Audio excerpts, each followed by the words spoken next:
우리 서로 인사 한번 나눌 수 있기를 원합니다. 보이지 않는 것을 보며 삽시다. 시작. 코로나가 처음 시작되었을 때에 우리들의 생각에는 백신이 나오면 이 모든 상황들이 종결될 것이다라는 생각을 했습니다.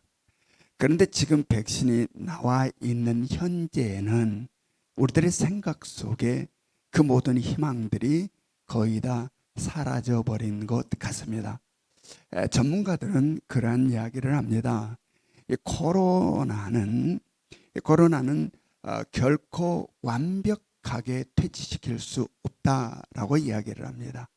마치 우리 인류가 감기를 완전히 퇴치하지 못하고 지금 감기와 함께 살아가고 있는 것처럼 앞으로 코로나 역시 온전히 퇴치시키지 못하고 인류는 코로나와 함께 살아가게 될 것이다 라는 그런 이야기를 하고 있습니다. 또 미래학자들은 지금 코로나로 인하여서 나타나는 이 팬데믹 현상, 이 팬데믹 이 상황에 어떻게 그것을 받아들이고 어떻게 이것을 대처하느냐에 따라서 국가든 기업이든 개인이든 이것으로 인하여서 형편없이 추락하고 몰락할 수가 있고, 또 반대로 오히려 이것들을 통하여 비상을 하고 놀랍게 성장해가는 그러한 국가, 기업, 개인이 있을 것이다 라고 이야기를 하고 있습니다. 즉 다시 말해서 코로나로 인한 이 팬데믹은 그냥 지나가고 사라져버리는 것이 아니라 우리들의 인류의 삶에 있어서 굉장히 엄청난 영향력을 행사하는 그러한 터닝 포인트가 될 것이라는 그런 이야기입니다. 이것은 우리들의 신앙에 있어서도 마찬가지입니다. 우리들의 신앙생활에 있어서 지금 온 세계를 뒤덮고 있는 바로 코로나로 인한 이 팬데믹, 이것을 어떻게 받아들이고 어떻게 반응하느냐에 따라서 우리들이 믿는 사람들 가운데 믿음이 형편없이 추락하고 몰락해버리는 사람들이 있는가 하면 오히려 더욱더 새롭게 반등하는, 비상하는 그러한 신앙인들도 생겨난다라는 이야기입니다. 이것은 우리나라에만 속한 이야기가 아니라 전 세계적으로 동일하게 적용되는 그러한 이야기라. 즉 다시 말해서 예수를 믿는 지금 수많은 사람들이 지금 현존하고 있으나 그 중에 어떤 사람은 바로 이 코로나 팬데믹으로 인하여서 말씀에서, 즉 예배 드림의 자리에서 점점 멀어지고 말씀과 기도에서 멀어져서 소멸되어 가는, 사라져가는 그러한 신앙인이 있는가 하면 오히려 이것을 통하여서 더욱더 이 예배의 자리를 사모하고 더욱더 이 예배의 자리를 목말라하며 말씀과 기도에 더욱 전념함으로 말미암아 믿음에 있어서 엄청난 비상을 가져오는, 놀라운 성장을 가져오는 그러한 일들이 생겨나는 그런 터닝 포인트가 지금이다라는 이야기입니다. 지금이다. 여러분, 지금의 이 상황들, 이것들은 그냥 우연히 어쩌다 보니 형성된 상황이 아닙니다.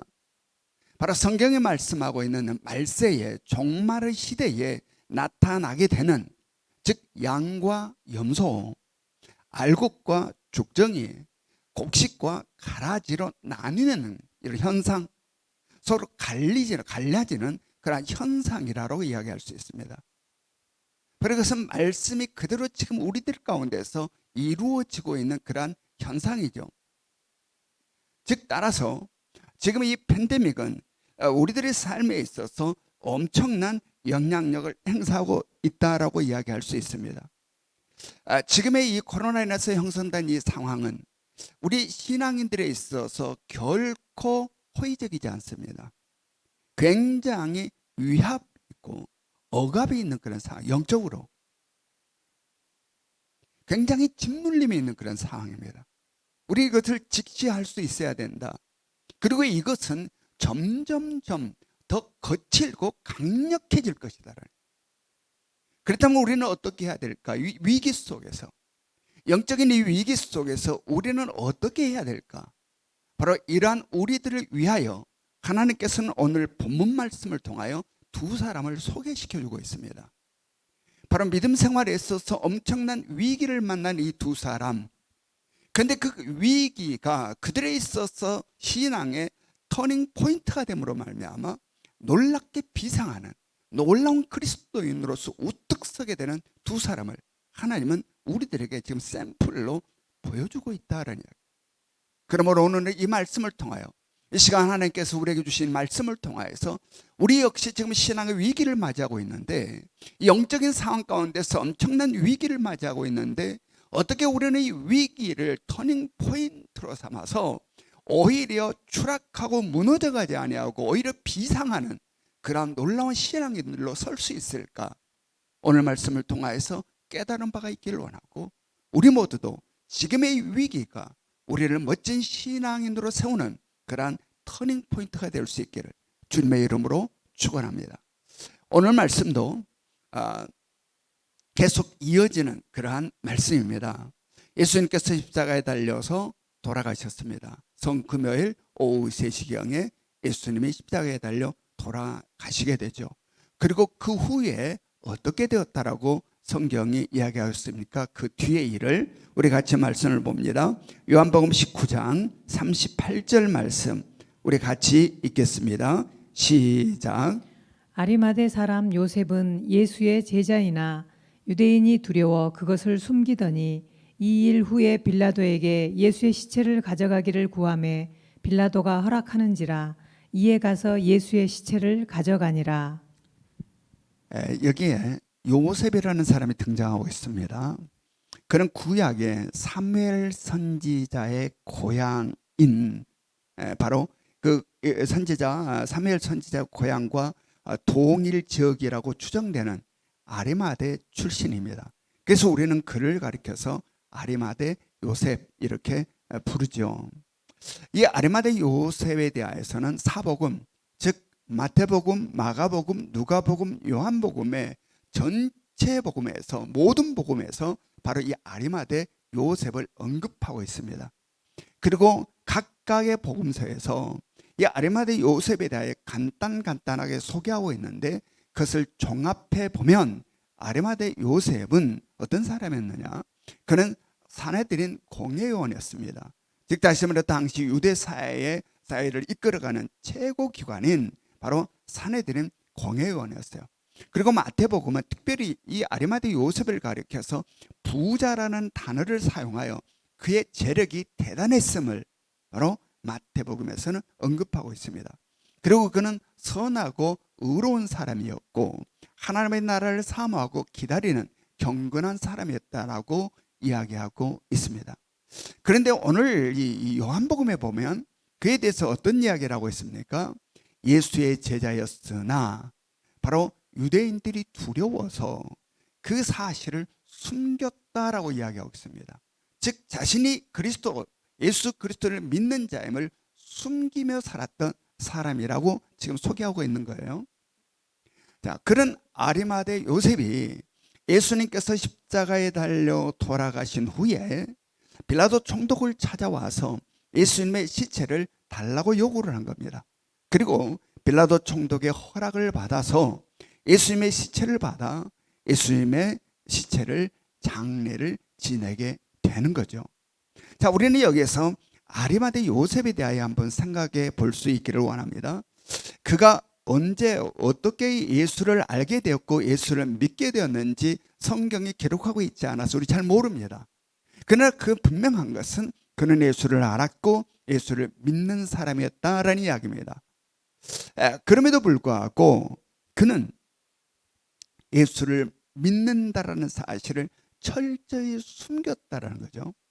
그렇게 철저히 숨겼다. 왜 그렇게 철저히 숨겼는가? 바로 오늘 말씀에서 이야기한 것처럼 유대인들이 두려워서. 이 사복음 앞에서 방금 제가 이야기 드렸던 이 사복음 전체에 이 아리마대 요셉이 등장한다고 그랬습니다.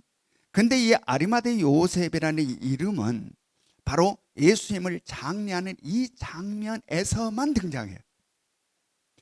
그 앞에서는 어떤 복음에서도 아리마대 요셉이라는 이름을 찾을 수가 없습니다. 꼭 바로 이 장면, 예수님을 장례하는 이 장면에만 그 이름이 딱 한 번 등장한다라는 이야기입니다. 따라서 그는 철저히 자신을 감추었다. 자신을 철저히 숨겼고 철저히 감추었던 사람임을 우리가 알 수 있게 되는 것이죠. 그 왜 이렇게 감추었을까요? 바로 그것은 바로 당시 유대사에서 사내들은 공예에 의하여 결의된 게 있습니다. 뭐가 결의됐냐면 예수 그리스도를 믿는 자들은 출교를 한다는 건 결의입니다. 그런데 자신이 사내되는 공예원인 자신이 예수를 믿는다라는 사실, 예수를 따르는 자라는 사실이 드러나고 밝혀지게 되었을 때에 그는 출교를 당하게 될 것이고, 그가 지금까지 가지고 있는, 누리고 있었던 부와 명예와 권세와 사회적인 존경과 사회적인 강력한 영향력, 이 모든 것들을 상실하게 된다. 그러므로 말미암아 그는 이거 두려워서 철저하게 예수를 믿고 있다는 사실을, 예수를 따른다는 사실을 숨기고 감추며 살아왔다라는 이야기입니다. 자, 그렇다면 여기서 우리들을 한번 생각해 봅시다. 우리들의 신앙으로 한번 이것을 그대로 가져와 보자는 거예요. 자, 지금 우리들의 믿음으로 당시 아리마대 요셉의 상황으로 내가 들어간다면 우리들은 어떠할 것 같습니까? 지금 우리들의 믿음의 이 수준으로 당시 아리마대 요셉의 그 상황, 사내들은 공회원이고 엄청난 부를 누리고 있고 엄청난 권세를 누리고 있고 사람들이 부러워하며 박수하며 존경의 시선으로 바라보는 바로 그러한 곳에 있었다면 우리는 어떻게 처신했을까?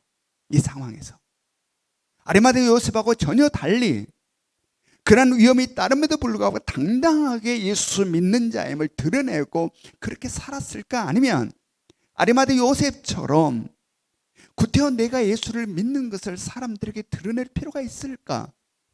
그냥 내 속으로만 예수를 믿어도 되는 거지 꼭 다른 사람에게 나 예수 믿으라고 할 필요가 있을까? 그냥 때가 되어서 밝힐 수 있을 때 밝히면 되고 지금은 그냥 혼자 믿으면 되는 거 아니야? 그것이 지혜로운 것 아닐까? 라는 것으로 나의 이 못남을 합리화시키며 아리마대 요셉과 같이 그렇게 예수를 믿고 있다는 사실을 숨기며 살아갈 것 같은지 한번 스스로들을 점검해 보시기 바랍니다. 지금 가정에서 예배를 드리고 있으니까 한번 서로 물어봐 보실래요? 숨겼을 것 같습니까? 드러냈을 것 같습니까? 지금 예배를 드리고 계시는데 물어보세요. 이 질문에 대해서, 이거에 대해서 예배 후에, 이 설교 후에 적용 질문을 할 때 플러스로 한번 가족 식구들끼리도 한번 나눠보시기 바랍니다. 지금의 내 믿음으로 그때 아리마대 요셉의 상황이었다면 나는 어떠했을까? 어떠했을까? 그런데 성경은 여기에 대해서 어떠한 말씀을 하시는지 우리가 한번 주목해 볼 수 있기로 합니다. 마태복음 10장 32절부터 33절 말씀 같이 읽습니다. 시작. 누구든지 사람 앞에서 나를 시인하면 나도 하늘에 계신 내 아버지 앞에서 그를 시인할 것이요 누구든지 사람 앞에서 나를 부인하면 나도 하늘에 계신 내 아버지 앞에서 그를 부인하리라. 여러분, 여기에서 사람 앞에서 나를 시인한다고 하는 것은 그냥 말로, 이 말로 난 예수 믿어 라고 말로만 그렇게 고백하는 것을 이야기하는 게 아닙니다. 바로 오늘 본문에 나타난 것처럼 아리마대 요셉이 대면하고 있는 것처럼 그 예수 그리스도를 믿음으로 인하여서 내 모든 것을 다 잃고 뺏겨버리게 되는 그 엄청난 상황, 엄청난 불이익과 어려움과 힘듦이 몰려오게 된 그 상황 속에서도 결코 믿음이 흔들리지 아니하고 위축되지 아니하고 초라해서 작아지지 아니하고 당당하게 예수 그리스도를 믿고 있음을 고백할 수 있는 것을 이야기하는 겁니다. 여러분, 우리는 지금 어떠합니까? 코로나 인하여서 지금 사회 분위기가 믿는 자들에 대해서 굉장히 따가운 시선들이 많은데 우리들의 믿음은 어떠한지, 지금 이 분위기 속에서 나는 어떤 믿음의 사람으로 살아가고 있는지 돌이켜볼 수 있기를 원합니다. 요한복음 19장 39절 말씀 우리 같이 읽습니다. 요한복음 19장 39절 시작. 일찍이 예수께 밤에 찾아왔던 니고데모도 몰약과 침향 섞은 것을 100리트라쯤 가지고 온지라. 지금 여기에서 누가 등장하고 있습니까? 니고데모가 등장하고 있습니다. 니고데모. 오늘 성경은 그를 일찍이 예수께 밤에 찾아왔던 니고데모라고 소개하고 있습니다. 우리는 요한복음을 공부하면서 이미 요한복음 3장에서 니고데모가 어떠한 사람인가에 대하여 살펴보았습니다. 예수님께서 예루살렘에 올라오셔서 말씀을 선포하시고 수많은 이적과 표적을 행하였을 때에 바로 니고데모는 그때 예수 그리스도의 말씀을 들었고 주님께서 행하시는, 예수님께서 행하신 수많은 이적과 표적들을 보았습니다. 그래서 그때에 밤을 이용하여 예수님께서 묵고 있는 숙소로 예수님을 만나기 위하여 찾아갔습니다. 그리고 거기서 예수님을 만나 예수님으로부터 거듭남에 대한 이야기를 듣게 되죠. 그리고 이 니고데모는 그 후에 예수 그리스도를 믿는 사람이 되었으나 바로 아리마대 요셉처럼 그 역시 예수를 믿고 있다라는 사실을 철저히 숨기고 감추며 살아가고 있었다라는 이야기입니다. 왜 그랬는가? 똑같아요. 그 이유가 아리마대 요셉과 같이. 그도 사내들인 공회원이에요. 그도 사내들인 공회원이어서 자신이 예수 그리스도를 믿는다는 사실을 드러내고 그것이 나타나게 되었을 때에 자신이 잊게 될 엄청난 힘겨움, 자신이 가지고 있는 모든 것들을 빼앗기고 잃게 되는 바로 그 부분이 두려워서 자신을 드러내지 못했다라는 이야기입니다. 그래서 오늘 성경은 그를 소개할 때에 밤에 찾아왔던 니고데모라고 소개하며 그가 어떤 사람이었는가를 암시하는, 그가 어떤 사람이었는가를 이 문구에서 암시해주고 있는 거죠. 밤에 예수님을 찾아왔던 니고데모. 그런데 바로 그런 니고데모가 오늘 말씀을 보니 몰약과 침향 섞인 것을 가지고 그곳으로 찾아와 아리마대 요셉과 함께 예수님을 장례를 한 겁니다.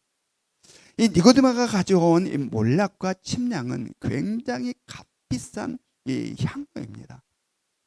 이것을 섞어서 주로 왕들의 장례 때에 이것들을 섞은 것으로 왕의 장례를 치르게 되는데 바로 니고데모가 그 향료를 가져온 겁니다. 몰약과 침향이 섞인 것을 가지고 온 겁니다. 그런데 오늘 성경은 구태여 그가 가지고 온 양을 언급합니다. 얼마만큼의 양을 가지고 왔다라고 지금 오늘 성경에 이야기하고 있습니까? 100리트라. 100리트라를 가지고 왔다. 이 리트라는 로마 중량단위입니다. 오늘 우리가 사용하고 있는 키로로 환산하면 32.7kg가 되는 겁니다.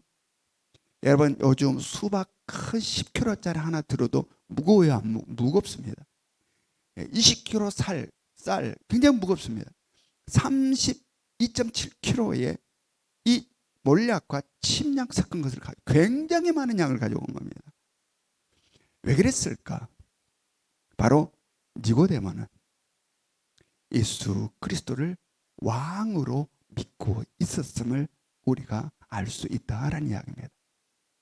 아리마대 요셉과 니고데모, 그들은 예수 그리스도를 믿고 있었으나 유대인들이 두려워서 그것을 철저히 숨기고 감추며 살아왔습니다. 근데 그런 그들이 지금 뭘 하고 있는 겁니까? 자신들을 드러내고 있는 겁니다. 우리는 예수 그리스도를 믿고 있는 자들이라. 나는 예수를 따르는 자다. 나는 예수 그리스도의 제자라고 공개적으로 자신들을 지금 드러내고 나타내고 있는 상황입니다. 이것은 세상 시각으로 보면 자살 행위입니다. 이렇게 드러났을 때 그들은 출교를 당하게 될 것이고 그들이 지금까지 가지고 누리고 있었던 모든 부와 명예와 권세와 사회적인 그 존경, 모든 것들이 한순간에 무너져 버리는 겁니다. 자신의 생명까지도 보장할 수 없어요. 나아가서 자신들의 가족의 안위까지도 보장할 수 없는 그러한 상황으로 치닫는다라는 이야기입니다. 그런데 그들은 이렇게 자신을 당당하고 담대하게 지금 드러내고 있다. 지금까지는 철저히 숨겼는데 자신들을 이렇게 당당하게 드러낸다. 위험을 알면서 무엇이 그들로 하여금 이렇게 하도록 만들었을까요? 무엇이 이들로부터 이렇게 당당한 자들로 서게 만들었을까? 그것은 바로 십자가, 예수 그리스도의 십자가입니다. 그들은 사내들인 공회원으로서 예수 그리스도의 십자가의 고난과 죽음의 과정을 너무도 자세히 잘 알고 있습니다. 어떻게 예수 그리스도가 죽게 되는 이 과정, 그리고 그 고난과 죽음의 과정 속에서 예수 그리스도가 어떻게 했는지를 생생하게 보았습니다. 그리고 십자가를 통하여서 예수 그리스도가 누구인지를 비로소 분명하고 명확하게 알게 된 것입니다. 그러므로 말미암아 그들은 지금까지 자기가 가지고 있는 것들의 주인이 자기인 줄 알고 내가 내 것을 책임지며 내가 내 것을 보호해야 된다라는 자기가 주인 되어 살아갔다니 모든 것들이 깨어지고 무너져 버리는 겁니다. 그리고 자기를 포기하게 된 거죠. 즉 다시 말해서 예수님께서 말씀하신 나를 따라오려거든 자기를 부인하고 자기 십자가를 지라 하시는 이 말씀의 여정 속에 자기의 삶을 던지게 된 겁니다. 주님의 주인 되심으로의 삶. 그래서 그 모든 것들로부터 벗어나 버리는 놀라운 일들이 지금 여기에서 벌어지고 있는 거죠. 여러분 그렇습니다.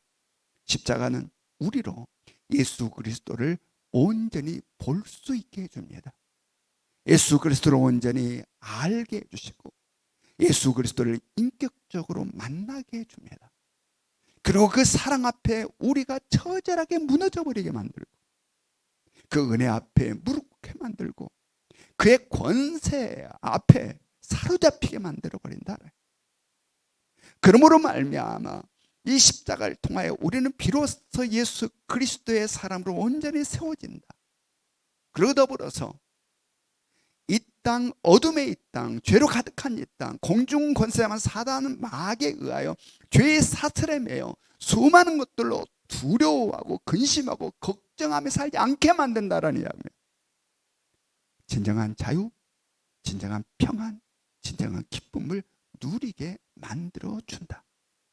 그러므로 우리가 가장 사랑해야 되는 것은 예수 그리스도의 십자가, 우리가 가장 사모하며 살아야 되는 것도 예수 그리스도의 십자가고, 우리가 가장 자랑하며 살아야 되는 것도 바로 예수 그리스도의 십자가임을 깨달을 수 있기로 합니다. 그래서 바울은 어떠한 고백을 합니까? 갈라디아서 6장 14절의 말씀으로 같이 읽습니다. 갈라디아서 6장 14절 말씀 같이 읽겠습니다. 시작. 그러나 내게는 우리 주 예수 그리스도의 십자가 외에 결코 자랑할 것이 없으니 그리스도로 말미암아 세상이 나를 대하여 십자가에 못 박히고 내가 또한 세상을 대하여 그러하니라. 아멘. 여러분 예수 그리스도를 믿는다는 사실을 철저히 감추고 믿고 있었던 아리마대 요셉과 니고데모, 그들에 있어서 예수님에 대한 유대 사회의 반응, 예수님에 대하여 철저하게 배격하고 그를 비난하고 그를 정죄하고 그를 손가락질하고 마지막에는 가장 흉악한 죄인들이 받게 되는 십자가형을 받게 되었을 때에 그 숨어서 예수를 믿는 그 연약한 그들의 믿음에 있어서는 엄청난 위기다라는 이야기입니다. 그 작고 작은 연약한 믿음을 갖고 있었던 그들에게 있어서 이 상황은 예수 그리스도의 십자가에 죽게 되는 이 상황은 엄청난 위기였다. 위기. 그런데 그들의 그 위기가 예수 그리스도의 십자가로 말미암아 전혀 새로운 믿음의 사람으로 비상하게 되는 터닝 포인트가 되었다. 여러분, 이것이 바로 십자가의 능력이고 이것이 십자가의 권세임을 깨달을 수 있기를 원합니다. 그러므로 우리는 지금 여러 가지 위기 속에 놓여 있습니다. 특별히 코로나로 인하여서 우리들이 영적으로 엄청난 위기 상황에 놓여 있습니다. 그러나 바로 이 위기는 예수 그리스도의 십자가로 말미암아 우리들을 정말 새로운 믿음의 사람으로 바꾸어주는 터닝 포인트가 된다는 사실을 깨달을 수 있게 합니다. 그러므로 우리는 더욱더 예수 그리스도의 십자가를 사랑해야 되고 십자가를 사모해야 되고 십자가를 더욱더 가까이 하며 살아야 되는 것, 명심할 수 있게 합니다. 아멘. 요한복음 19장 40절부터 42절 말씀, 요한복음 19장 40절부터 42절 말씀 우리 같이 읽습니다. 시작. 이에 예수의 시체를 가져다가 유대인의 장례 법대로 그 향품과 함께 세마포로 쌌더라. 예수께서 십자가에 못 박히신 곳에 동산이 있고 동산 안에 아직 사람을 장사한 일이 없는 새 무덤이 있는지라. 이 날은 유대인의 준비일이요 또 무덤이 가까운 고로 예수를 거기 두니라. 아르마데 요셉과 니고데모가 예수님의 시체를 가져다가 준비해 놓은 이 향품과 유대인의 장례 예식에 따라서 세마포로 쌌습니다. 그리고 어디에 예수님을 장사했다고 합니까? 새무덤에 장사했다. 새무덤에. 여기에 있어서 말하는 이 새무덤, 이 새무덤은 예수님께서 십자가에 달려서 돌아가신 그곳으로부터 아주 가까이에 있는 바로 동산 안에 있는 무덤이었다는 이야기입니다. 그리고 그 무덤은 바위를 파서 만든 무덤이라. 바위를 파서 만든 무덤이었고 그 무덤 입구를 가릴 수 있는 거대한 돌이 준비되어 있는 무덤이었다. 이런 무덤은 당시 굉장히 값비싼 무덤입니다. 굉장히 비싼 무덤이에요. 바로 그 무덤에 예수님이 장사된 겁니다. 우리들 중에는 어떤 사람은 이런 생각을 할 수 있어요. 예수님은 왜 그렇게 값비싼 무덤에 예수님을 묻었나? 왜 예수를 그렇게 값비싼 무덤에다가 묻어야 될 필요가 있을까? 그것은 예수님이 지금까지 살아왔던 청빙과 예수님이 가르쳤던 그 삶과는 조금 맞지 않는 것 아닌가라는 생각을 하는 사람이 있을 수 있어요. 그러나 이것은 하나는 알고 둘은 모르는 말이다. 즉 이러한 이야기를 하는 사람 대부분 인본주의적 시각으로 신앙생활하는 사람들이 굉장히 많습니다. 굉장히 많아요. 가론유다가 바로 그러한 논리를 전개했던 사람이에요. 여러분, 이러한 사고를 갖고 신앙생활하면 하나님이 주시는 풍요로움과 하나님이 주시는 넉넉함의 축복, 하나님이 주시는 그 넘치는 축복을 받고 살지 못해요. 항상 메마르고 항상 비난 삶을 살게 된다. 하나님은 이 청빈함도 있으나 부요하고 넉넉하고 풍요로움도 있음을 깨달을 수 있게 합니다. 아멘. 한쪽에 매몰되어 살아서는 안 된다.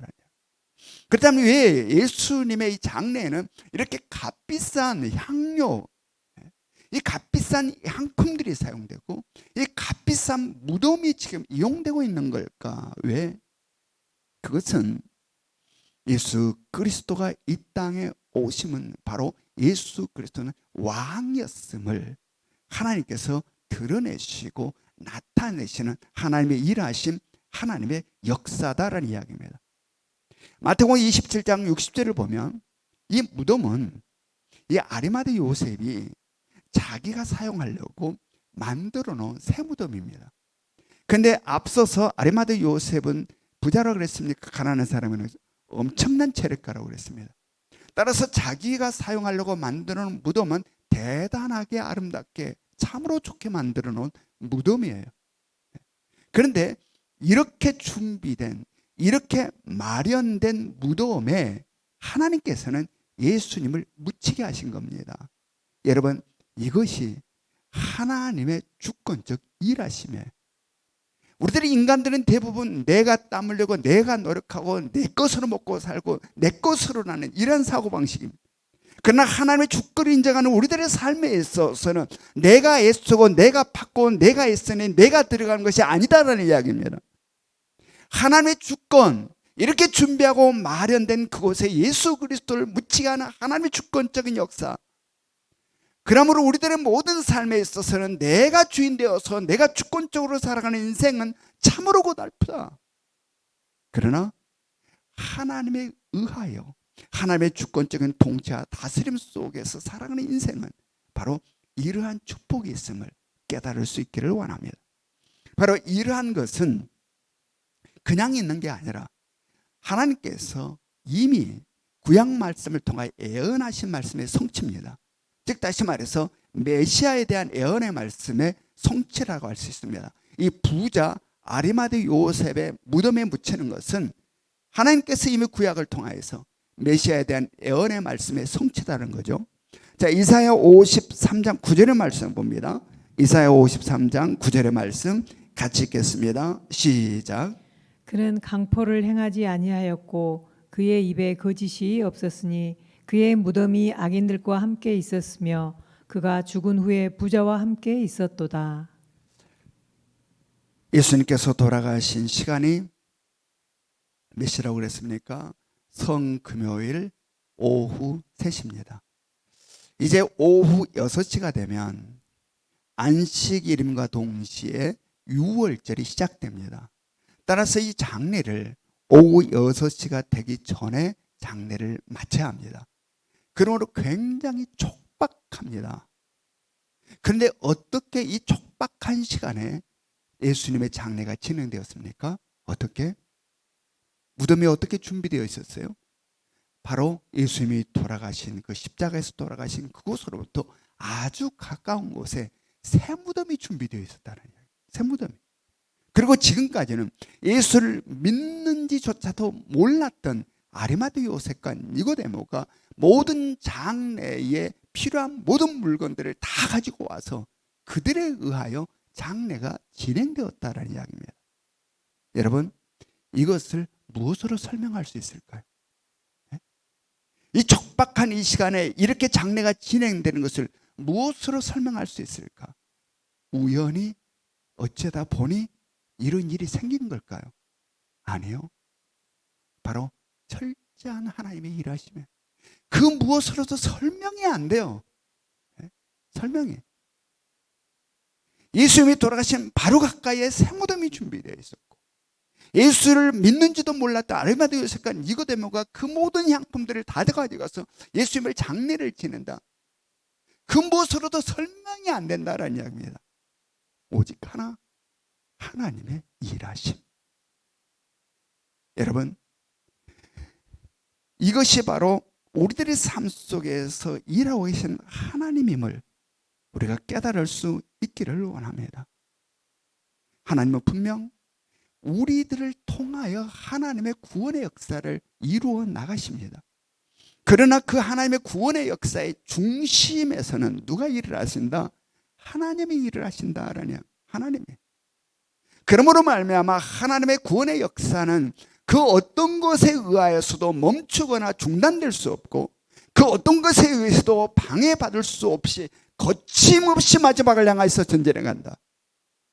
우리는 그러므로 한순간도 이것을 놓치면 안 된다라는 이야기입니다. 바로 지금 내가 살아가고 있는 이 순간에도 하나님의 구원의 역사는 거침없이 전진한다. 그래서 언제나 지난주에 말씀드린 이 구속의 역사를 볼 수 있어야 된다.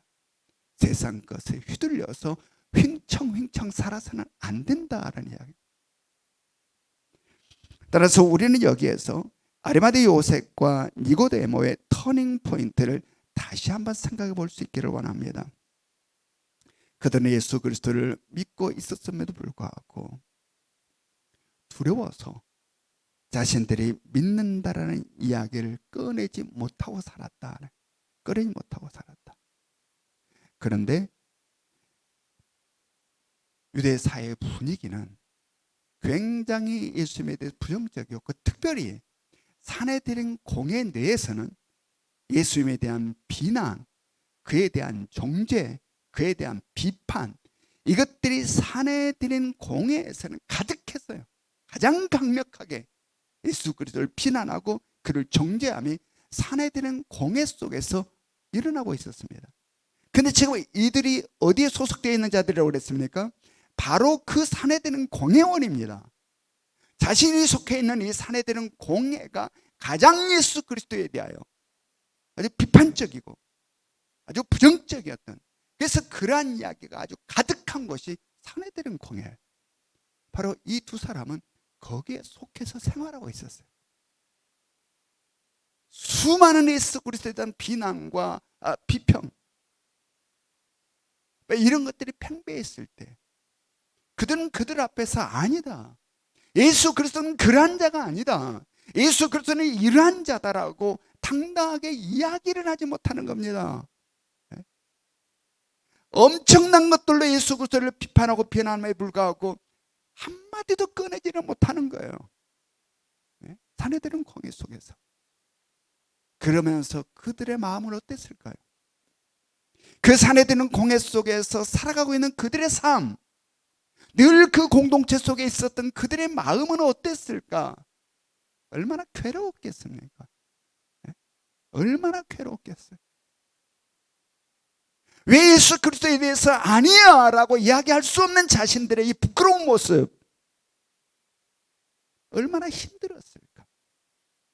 그래서 그들은 자기 스스로 너는 왜 그 모양이니? 실망하고 또 실망했을 것입니다. 그런데 그렇게 형편없는 믿음을 갖고 있었던 아리마대 요셉과 니고데모가 모든 제자들이 다 두려워서 도망가버린 바로 그 처절한 십자가의 고난과 죽음의 자리를 찾아왔다는 겁니다. 그렇게 형편없는 믿음의 소유자된 그들이 모두가 두려워서 도망가버린 아주 참혹하고 처절한 십자가의 고난과 죽음의 자리를 찾아왔다. 자신들이 가지고 있는 모든 것들을 잃어버리게 될 것을 많이 알면서 그것을 찾아와 당당하게 자신들은 예수 그리스도를 믿는 자임을 지금 드러내고 있다라는 이야기입니다. 그것은 그들의 강력한 의지가 아니고 결단이 아닙니다. 바로 하나님의 일하심, 그들을 구원해 나가시는, 그들을 구속해 나가시는 하나님의 일하심이다. 바로 그곳에 있는 그 연약한 그들을 이끌어 나가 구속의 길로, 구원의 길로 인도해 가시는 하나님의 일하심의 손길. 하나님은 그들의 눈을 열어서 예수 그리스도의 십자가의 고난과 죽음을 통하여 예수 그리스도가 누구인지를 보게 하셨습니다. 그리고 그들로 하여금 예수 그리스도가 누구인지 명확하게 알게 하셨고, 바로 그 속에 담겨 있는 말할 수 없는 사랑과 은혜와 자비와 인애와 그 은총, 이 모든 것들을 느끼게 해주었다라는 이야기입니다. 그리고 그 사랑에 매여서 자신들의 모든 것들을 다 내려, 모든 것들을 다 포기하고 자신들이 예수 그리스도를 믿는 자임을 드러내게 하셨다라는 이야기입니다. 여러분, 그러므로 바로 이것이 하나님의 구속사에 있어서 하나님의 일하심이고, 아르마데 요셉과 니고데모에 있어서는 놀라운 터닝 포인트가 된 것입니다. 하나님의 일하심 속에서. 여러분, 우리에게도 이러한 일들이 있기를 원합니다. 우리 역시 아리마대 요셉이나 니고데모처럼 형편없는 믿음으로 이 땅을 살아가고 있는 거죠. 분명히 예수를 믿는 자임에도 불구하고, 예수 그리스도를 나의 주인 되심으로 고백하며 살아가고 있음에도 불구하고 아직도 우리는 내가 주인이 되어서 내가 움켜잡고 있고 이것은 내 것이라 생각하고 내가 책임질라 생각함으로 말미암아 수없는 상황 속에서 위축되고 또 위축된다. 우리들의 믿음은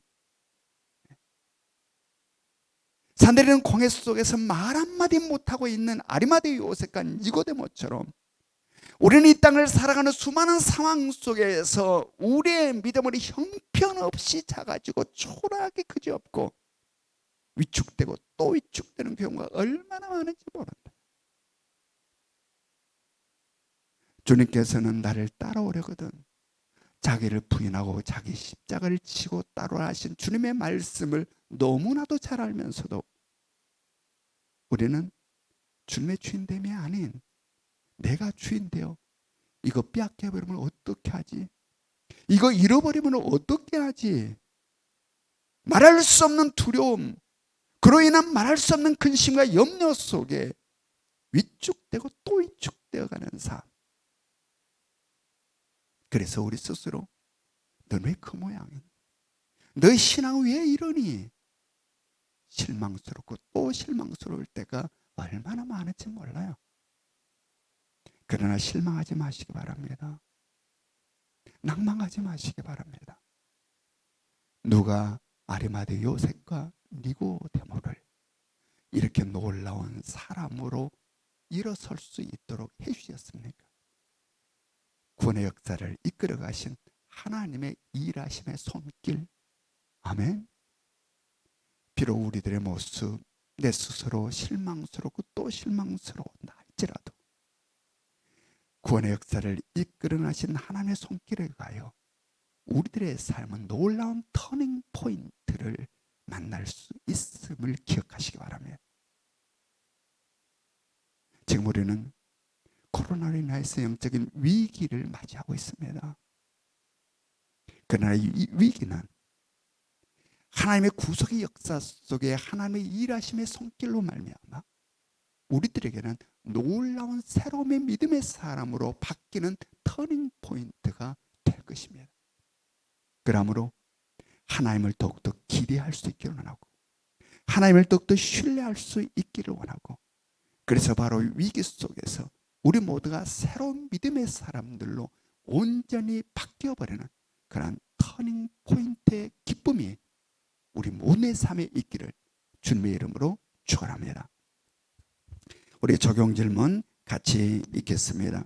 적용 질문 1번 시작. 예수 그리스도를 위해 무엇까지 포기할 수 있습니까? 2번 시작. 예수 그리스도의 십자가를 어느 정도 가까이 하고 있으며 어느 정도 사랑하십니까? 3번 시작. 하나님의 손길 가운데 지금까지 경험한 가장 큰 터닝 포인트는 무엇입니까? 앞으로 신앙생활에 있어 어떠한 터닝 포인트를 기대하고 있습니까? 이 적용 질문을 나누시고 아까 앞서서 한번 나눠보라 하신 것까지도 한번 같이 나누셔서 여러분의 나눔이 풍성하기를 원하고 여러분의 나눔 속에 눈물이 있고 내일을 향하는 희망과 소망이 솟아나는 그런 은혜가 있기를 원합니다. 다 같이 기도하겠습니다. 오 사랑과 은혜가 충만하신 하나님, 참으로 무더운 날씨 가운데서도 아버지께서 우리를 지키시고 보호하셔서 오늘 거룩한 날에 우리 모든 성도들이 비록 성전에 나오지는 못한다 할지라도 각 가정에서 마음과 뜻과 정성을 다하여 예배드릴 수 있도록 주의 인도하여 주시니 고맙고 감사합니다. 이 시간 드리는 예배의 장소는 다르다 할지라도 아버지가 하늘 모시고 축복하여 주셔서 각 가정마다 놀라운 은혜가 넘쳐나게 하여 주시옵소서. 특별히 여러 가지 일들로 힘겹고 어려움의 삶들이 우리들 가운데 가득합니다.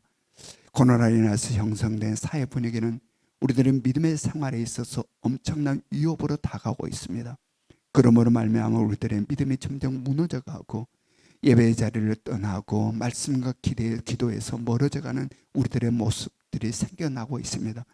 오직 우리를 붙들어 주셔서 이 위기 속에서 무너져 소멸돼 가지 않게 해주시고 오히려 위기가 우리들의 삶의 터닝 포인트가 되어서 아리마대 모셉과 니고데모가 그러했던 것처럼 그렇게 놀라운 믿음의 사람들로 우뚝 새롭게 세워지는 기회가 되게 하여 주시옵소서. 그래서 하나님의 구원의 역사 속에 우리 모두 기뻐하며 감격함 있게 해주시고, 우리가 장차 이 모든 코로나가 지나고 성전에 모였을 때 우리 모두가 서로를 바라보며 기쁨과 놀라움이 있는 은혜가 우리 모두에게 있도록 아버지여 도와주시옵소서. 지금은 우리 주 예수 그리스도의 은혜와 하나님 아버지의 끝없는 사랑하심과 성령님의 감화감동 역사하심이, 하나님의 놀라운 능력과 권세, 십자가를 통하여서 우리가 맞이하고 있는 모든 위기가 오히려 우리들의 삶의 터닝 포인트가 되어서 하나의 뜻하는 놀라운 그리스도의 사람으로 서기를 소망하는 우리 각 가정에서 영상으로 예배를 드리고 있는 모든 우리 예명의 가족들 머리 위에 지금부터 영원토록 함께 하시기를 간절히 축원하옵나이다. 아멘.